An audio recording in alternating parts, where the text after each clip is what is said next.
Jeremy Corbyn, the chief rabbi says a new poison of anti-Semitism, anti-Jewism, has taken root in the Labour Party, and it's sanctioned by you, he says.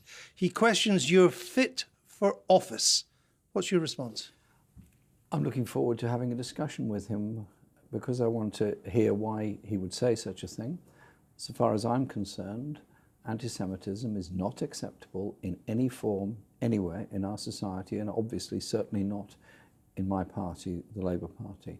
When I became leader in 2015, I looked at the processes that were available for dealing with egregious behaviour, and they weren't as good as they should have been.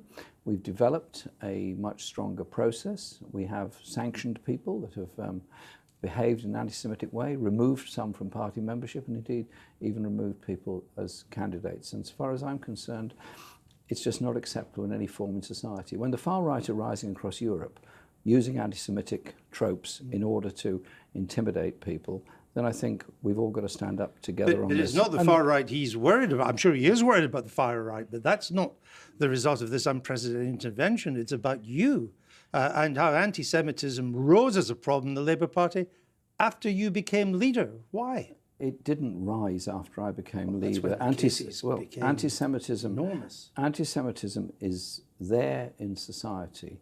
There are a very, very small number of people in the Labour Party that have been sanctioned as a result of complaints about their anti-Semitic behaviour. As far as I'm concerned, one is one too many, and I've ensured action is taken on that. But we've also, on a positive side, recognised the need for education. So we set up an education process within the party. Education packs are available, and also made it very clear that in government we would obviously support the Holocaust Education Trust and the need for all of our children to understand how the Holocaust came about and how the growth of the far right in Germany led to that. And I think as a society we have to recognise that any form of racism is divisive and dangerous. So it's an attack on a Jewish woman in the street or a Muslim person in the street, it's equally bad. An attack on a synagogue or a mosque is equally bad. But you're speaking in generalities. Let's get to some specifics. You said in the ITV debate that anyone who has committed any anti-Semitic act in the Labour Party, they've been suspended or expelled, and you've investigated, your words, every single case. The chief rabbi has called that a mendacious fiction. And he's right, isn't he? No, he's not right. Really? Because he would have to produce the evidence to say that's mendacious. Well, let's look for some. Let me ask you this. Is it anti-Semitic to say Rothschild Zionists run Israel and world governments? In the Chakrabarti report, we asked that people did not use comparisons about conspiracies, not use comparisons. Is that anti-Semitic? Because in the belief of Shami, and I support her on this, in that report, that can be constructed as being an anti-Semitic statement. Right, but let's just get it clear. And therefore should not be used. I gave you a specific quote. Are the words Rothschild Zionists run Israel and world governments? Is that anti-Semitic? It should not be used, and it is. But you can't say it's anti-Semitic. No, I just said that it should not be used. That's different from it being anti. There's lots of things shouldn't be used, but that's not the same as anti-Semitic. Is it or isn't it anti-Semitic? Andrew, it is an anti-Semitic trope that has been used. And that was, if you'd let me finish before, I made that very clear in the Chakrabarti report, which we did very early on during my that's all I wanted to establish. Very early on during my leadership. Yet these were the words used by Liam Moore. He's a Labour member, former council candidate. Your party's actually been investigating him now for almost a year. It's not being investigated for anti-Semitism. But he hasn't been suspended. He hasn't been suspended. You said everybody's been suspended or expelled. I said they've been investigated and action has been taken. But he hasn't been suspended. I said, and I stand by this, that every case that comes to us is investigated, not by me, independently of me, and it ultimately can go to the National Constitutional Committee, which is again... for using what we've agreed as an anti-Semitic trope, why has he not been suspended during the investigation? The investigation is ongoing. It's a year. Is ongoing so far as I'm aware, and action will be taken at the conclusion of that investigation. Why does it take a year to investigate someone who says Rothschild Zionists run Israel and world governments? Look, I don't know the process that is involved with him. In some cases, I don't know about his case, there is legal representations which often delay things a great deal. let me just ask another. Is questioning whether 6 million Jews died in the Holocaust the kind of thing that should get you thrown out of the Labour Party? It's completely unacceptable and should not be happening. Then let me give you the case of Leslie Perrin. She was a Labour Party member. She posted a video denying the Holocaust and questioned whether the 6 million figure was accurate. And what did the Labour Party do? It gave her a written warning. No expulsion, no zero tolerance, just a written warning. That was some time ago, I believe. You could perhaps give me the date of that. The timing doesn't matter. That's what happened. Well, I've strengthened the processes in the last 6 months. She That's why I posted say the Facebook on 2017, August. Yes. So it's not that long ago. I've strengthened the processes since then. But all you get for questioning the Holocaust, implying perhaps it didn't happen and the 6 million figure she said was a real problem, is you get a warning letter. Look, denying the Holocaust is appalling and it's totally wrong. Holocaust denial is not acceptable. So why did you just get a letter of warning? It's not acceptable in any way whatsoever. Why did you just get a letter of warning? Andrew, I've made it very clear. Holocaust denial is not acceptable. When did you toughen up the rules? When I proposed that egregious cases should be fast-tracked through the... When was that? During the last few months. Because I proposed it to the National Executive. She got this letter this year. Yes, I'm saying it was in the summer I proposed that. I mean, people worry if your heart's really in this. I mean, today when you launched your race and faith document, you had 2 prospective Labour candidates, both of whom have been accused of anti-Semitism. One of them reposted on social media the Zionists are Zionist rulers. They were standing with you today. It's not the language they should use, not the language I would use. All I would say is that I have spent my life opposing racism in any form. I made the point that in the very place where we launched our manifesto this morning, in Tottenham, I've been on the streets there in the 1970s and 80s when I lived in that area, opposing racism, and that is what my life is. Andrew, can I finish, please? That is what my life is about. Well, I feel very passionately except the about chief rabbi in the British... feel very passionately. You've not convinced the chief rabbi or the British Jewish community. Your party is being investigated for anti-Semitism by the Equality and Human Rights Commission. Only the BNP's ever been investigated before, hard-right fascists. We're told thousands of cases have been submitted to the Equality Commission. British Jews, many of them fear you making it into Downing Street, and that if you do, many are preparing to leave the country. Are you not ashamed of that? Andrew, this morning I made it very, very clear. We will, in government, as in opposition, protect any community that's under any threat of any sort. We will support the necessary funding to protect synagogues, protect temples, and protect mosques. We will protect the cemeteries also. We will not allow anti-Semitism in any form in our society because it is poisonous and divisive just as much as Islamophobia or far-right racism is. And I think we can agree on that. Except that they don't trust you. They don't think your heart's in it. They've seen you share platforms with Andrew, some of the world's vilest anti-Semites. When you say they, who do you mean? Many Jews. 80% of Jews think that you're anti-Semitic. That's quite a lot of British Jews. I mean, wouldn't you like to take this opportunity tonight to apologise to the British Jewish community for what's happened? What I'll say is this. I am determined that our society will be safe for people of all faiths. I don't want anyone to be feeling insecure in our society. And our government will protect every community against the abuse they receive on the streets, on the trains, or in any other form of life. Try one more time. No, hang on a minute, Andrew. Can I explain what we're trying to do? You have, and you've been given plenty of time to do it. I asked you if you wanted to apologise. Andrew, I don't want anyone to go through what anyone has gone through. And you've said that several times. I understand that, Mr. Corbyn. I was asking you about an apology. Let's move on to Brexit. Well, hang on. Can I just make it clear? Racism in our society is a total poison. You've said that several times.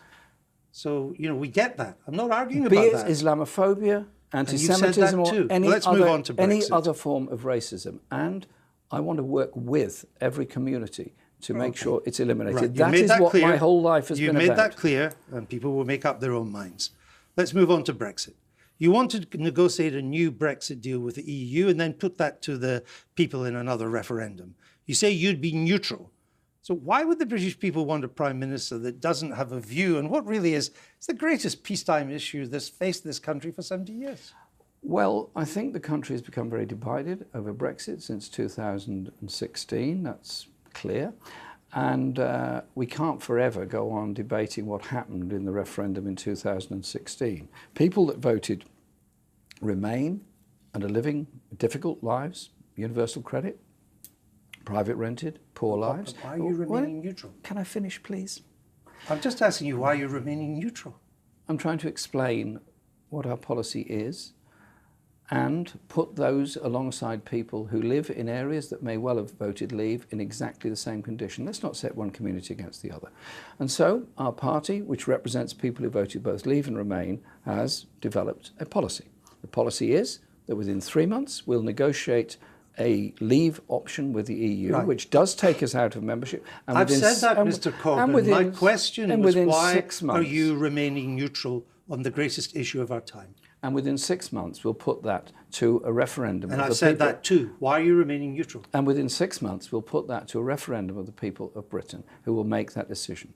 The Labour government will carry out the decision of that referendum.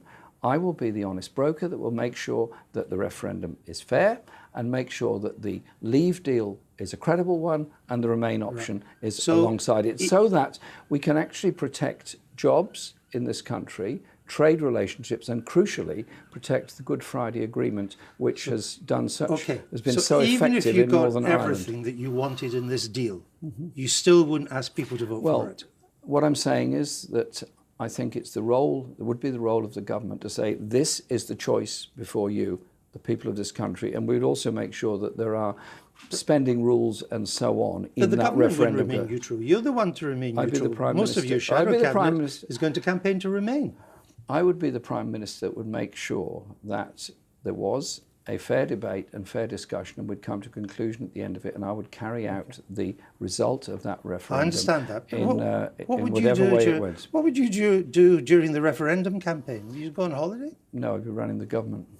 But you wouldn't take part in the referendum campaign. There are many other things to run as well. You wouldn't take part in the referendum campaign. I've said all along that I would adopt a position which would be enabling people to come together at the end of it. Who would lead the campaign in favour of the Corbyn deal, if not Jeremy Corbyn? Well, we haven't yet got the deal, although I'm very hopeful we could get one. And I'm very sure there are people who would want to leave, but would recognise that this is a reasonable arrangement we made with the EU, because, as I keep saying, we cannot undermine our economy or particularly our jobs and trade. Who would lead it? I mean, given the kind of deal you want, I think we can agree that Nigel Farage or Boris Johnson are not going to lead the Leave campaign. Most of you shadow cabinet are going to campaign for Remain. Who would lead the Leave campaign? Those that support it would be active in it. Those that support Remain would be active in it. But you're not going to campaign. I'm going to put the view there that this is a credible offer and put that alongside Remain. That seems to me actually an adult and sensible way to go forward. What does the Prime Minister, Boris Johnson, offer other than a sweetheart deal with the USA and all the problems that brings to our public services? He's taken a side. You're not. Well, all he's offering is to take a side with Donald Trump and the USA. In this deal that you are hoping to negotiate, if you got it, would it include free movement as we have now? There would be obviously movement of people probably related to economic and social needs. There would be a guarantee of family rights and family reunion, as indeed I proposed in 2016. So it would be the same as now. Finish. And also there is a huge shortage of staff in the National Health Service and other services, which can only be filled immediately from Europe as well. So there will be a lot of movement. Right. Spending. You've outlined a huge spending spree, over 80 billion extra a year. And you say it can all be paid for out of taxing the rich and business. But it's not true, is it, Mr. Corbyn? People on modest incomes are going to pay more tax under your plans. Only those earning over £80,000 per year will see a tax increase. Well, let's hold on. You're scrapping the marriage allowance. The marriage allowance is £250 a year. And that goes to people earning less than 80,000. For married couples, but those people that are cohabiting in a very happy family atmosphere and bringing up children do not get the benefit of that. But those who do get it will lose it. It seems to me this is a step towards equality, you may be right. My which point actually is, started a long time ago. You may be right. That's not my point. My point is that these people, there's almost 2 million of them, are going to lose £250, and they earn a lot less than 80,000. But they will also be getting a pay rise when we bring in a living wage. They will also be getting improvement in free nursery provision for 2 to 4 year olds. But they are going to pay more tax. They will also get properly funded schools. But they are going to pay more tax. They won't get the advantage. It's actually taking away £250. Let me give you another example. You're going to have higher dividend taxes, and that'll hit people on modest incomes too, not just the rich. Take somebody on a state pension. Maybe they've also got an annuity of about 4,000, a small private pension, and they've saved and they've got dividend income of about 2,000. At the moment, they pay £9 in income tax. That's it. Under you, they'll pay over £400 in income tax. We're talking about people who are just on £14,000 They'll a be year. taxed on the basis of their total income. 14,000. Yeah, they'll pay 400 more. They'll be taxed on the basis of their total income, and they would pay 400 more. And it's a graded tax, so that would. But they are not anywhere near. They're not anywhere near 80,000, and you've said nobody below 80,000 would pay tax, and these people earning 14,000 would pay 400 more. I would question that figure actually, but what I would also say is that the whole purpose behind our manifesto, which I have here, is to recognise that we have to do something about the underfunding of our public services and the poverty and inequality that austerity has brought to this country. I'm just saying you're saying you're adding to people on £1,400. You haven't asked any questions about poverty and austerity in Britain. Let me come on. Well, I do ask the question. So let's come on to the top 5% of earners, where you hope to get all your money. That plus business as well.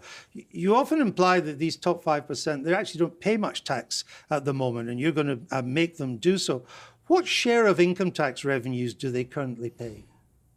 They pay a top rate of about 45-50%. No. What share of income tax revenues do they contribute? They contribute quite a lot, of course. How much? I couldn't give you the exact figure, but they contribute quite a lot. They already contribute 50% of all income tax. But they are revenues. on very high earnings. Of course, and they're paying a very high amount of tax. We think they could and should pay a little bit more. But it seems to me the tax base now has got narrower and narrower. And if you take the very richest, the top 0.1%, these are people earning hundreds of thousands of pounds a year, they pay 8%, 1 in 8 of all income tax, 12% of all income tax they pay.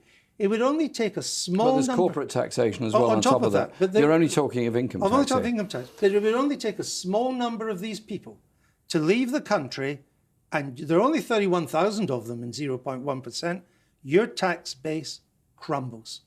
No, it doesn't crumble at all, because there's also a large proportion of income comes from corporate taxation as well. No, but I'm talking income tax revenues, your single biggest tax stream, and more it's paid by a few people at the top. So therefore, if they don't like you and you tax rises, you lose your tax base. I think they would also recognise that tax rates in general have gone down, that the levels of inequality have gone up, the levels of personal wealth for them have gone up enormously over the past 10 years, and they can see all around them the crumbling of public services and the terrible levels of child poverty that exist across Britain. But if these people leave, you don't have the money. Andrew, you don't have the money if these people leave. The whole message has to be, we need more equality, we need more opportunity in our society. I'm sure you would agree with that. If your tax base leaves the country, you don't have the money for that public spending. There is no reason why they would have to leave the country, and they shouldn't, because we want people to be here, we want people to be investing, and also they will get the benefits of a growing economy. They will get the benefits of the investment opportunities we will bring through that growing economy as well. And then there's the amount you're going to borrow. You intend to borrow hundreds of billions for investment. You're going to borrow couple of hundred million more for nationalisation. You're going to borrow billions for the Green Deal. Borrow. Is there no limit to what can go on the Corbyn credit card? Well, first of all, for nationalisation, you don't borrow. What you do is change share ownership for government bonds. It becomes an investment from which we... You're creating more government debt. No. Can I finish? You're creating debt. If you take over a company, say a water company, and you exchange those shares for government bonds, you then own the water company, the public as a whole. It'll be run very differently, and the income from the water comes to the public. But to acquire these companies, you have to issue more debt. You change up to about 200 billion. You exchange it for government bonds, which obviously do attract an interest rate, but it attracts a benefit. And I think you'll find that ultimately it becomes cost neutral. Is there any limit to the Corbyn credit card? We are not going to willy-nilly borrow. What we want to do is deal with the worst aspects of what's happened in austerity, the worst aspects of poverty in Britain, and on public ownership. We've made it very clear that those natural monopolies like Royal Mail, like the train operating companies, and like the water industry will be taken into public ownership, as will the national grid, to ensure that we can get development and investment in the national grid to ensure and of course, that the green energy revolution you will does have take to place. borrow for all that investment as well, because it will now be on the government's balance sheet. And then at the weekend, you said you were going to compensate the WASPy women, and they're the ones who feel they've been hard done by on state pensions. But I don't see, I've got your grey book here, the costings for it. I don't see any sign of how you're going to pay for that. I've got a grey book here if you want. Yeah. No, I've got yours, that's fine. Where do you pay for it? It's, first of all, let's deal with the issue. No, I know the issue, and I understand the issue. But you might, but I'm not sure all our viewers do. But I'd like to know where you go. Let's assume it's a great issue and you're right. How do you pay for it? It's a moral case. Those women... How do you pay for it? Those women were shortchanged by government, shortchanged in 2011 by the change in the pension rate. I met a group... I'm accepting that, Mr. Corbyn. I'm asking you, it costs 60 billion. Andrew, how do you pay for it? Can I explain why? No, I'd like you to explain how you pay for it. Let me explain why. Explain how you pay for it. That's my question. Let me explain why. Explain how you pay for it. We'll pay for it because it has to be paid for. But how? It has to be paid for. It's a moral debt. How will you pay for it? It's a moral debt that's owed to those women. Will you borrow? Often between £30,000 and £50,000 has been wrongly taken from them. I understand that's your case. That's not what I'm arguing with you about. I'm arguing to say how will you find the money? Now, will you borrow for that? Had a court case gone the other way, the government would now be having to do it. What we're saying is we will do it. We will do it by paying for it from government reserves, and if necessary, because it's not all going to be paid in 1 year, we will have to borrow in the long term. But I just would borrow can I finish? But you would borrow for current spending. Andrew, I in other realise words. your determination to find out about this. Can I explain? Well, I would like to find out if you'd answer the question. You would borrow the 60 billion. Andrew, it's going to be paid for to a specific cohort of women. I don't know it's going to be paid for, Mr. Corbyn. It's 60 billion pounds. It's not in your grey book. So are you going to borrow for it? We will. It's the only way you can pay for it. We will raise the money for it, either from reserves or, if necessary... We haven't got 60 billion of reserves, Mr. Corbyn. Andrew, as I was explaining, it doesn't all get paid in 1 year. Okay. It is over some years that it's paid for. And I just think we should just think for a moment. This is a group of women. You've given that case, Mr. Corbyn, and there's other things I want to go on with. You've given that case. And we will make sure they are compensated. You just can't tell me how you pay for it. I can. I've just told you that we will pay for it through either government reserves or, if necessary, borrow Where to do it. does the government have 60 billion of reserves? I didn't say it did have 60 billion of reserves, but all right. Well, it comes out at about, what, 6-7 billion a year? Where do we have these reserves? It doesn't all have to be paid in 1 year. It has to be paid over a period of time. Probably over 10 What is the size of our reserves at the moment? It's nowhere near that figure, right, of course. Exactly. And you're right on that, but it doesn't all have to be paid in 1 year, and it will be an additional cost that should have been factored in to budgets in 2011 when the Conservatives and Liberal Democrats got together to take these... got together in order to shortchange a whole generation of women in our society. I want to move on. I've got other things to cover, and we're really running out of time. You would be a different kind of Prime Minister from what we've ever had. I mean, people look at you and your record and what you've stood for, and they think, Why does he always give Britain's enemies the benefit of the doubt? From Galtieri and the Falklands to Mr. Putin when the Kremlin was trying to kill people in Salisbury here in England. You rarely have a good word to say for our allies. You've no time for NATO, the alliance that's kept us safe. Why should people trust you to defend our national interest? Because I believe keeping people safe is very important, because I believe recognizing the threats that exist to inequality in our society and the injustice that comes from that, recognizing that the global climate change is a major threat to security all around, and to recognize also that as a government we would be concerned about peace, justice and human rights. And we wouldn't be selling arms to Saudi Arabia to bomb Yemen, which has actually made the situation worse. So I do think a government that looks seriously at the alliances we have, the people that we can work with and make that contribution on the world stage. The greatest problems we've got are actually climate change and immediate you threats, said you want to keep Britain safe. probably of cyber security. You said keeping Britain safe. So suppose you're Prime Minister.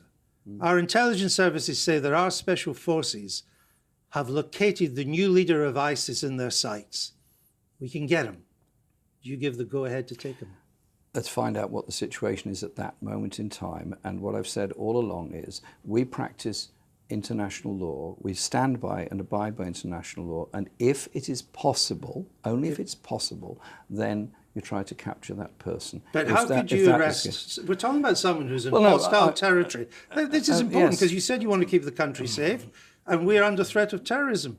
How do you arrest somebody in hostile territory, surrounded by armed killers, wearing a suicide vest? I said if it is possible. But let's look at it in a serious way also. But if it's not possible, would you give the go-ahead to take them out? I would take the appropriate decisions at that time when I knew the circumstances. People just don't think you would do it, do they, Mr. Corbyn? Well, Andrew, you have put the question to me of whether I believe our country should be kept safe. Yes, of course I do. That also means looking at how ISIS grew, looking at who funded ISIS. They didn't get their arms from nowhere. See, you're going back into history. I'm talking about a man who is a danger now, who is training people to come and do us harm. And you cannot tell our viewers tonight that you would give the go-ahead to take him out. I will take the appropriate decision at the appropriate time. What does that mean? With all the information. You asked me a hypothetical question in a hypothetical scenario. And obviously, but it might not be that hypothetical because we know what the Americans have done with al-Baghdadi. People just don't think you would do this. Andrew, I think we also have to look at how we've created these dangers as well.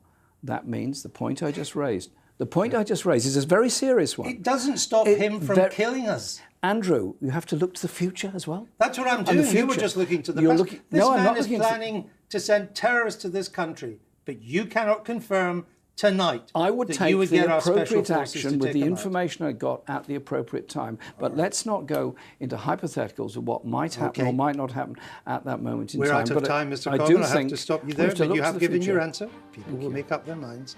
Jeremy Corbyn, thank you.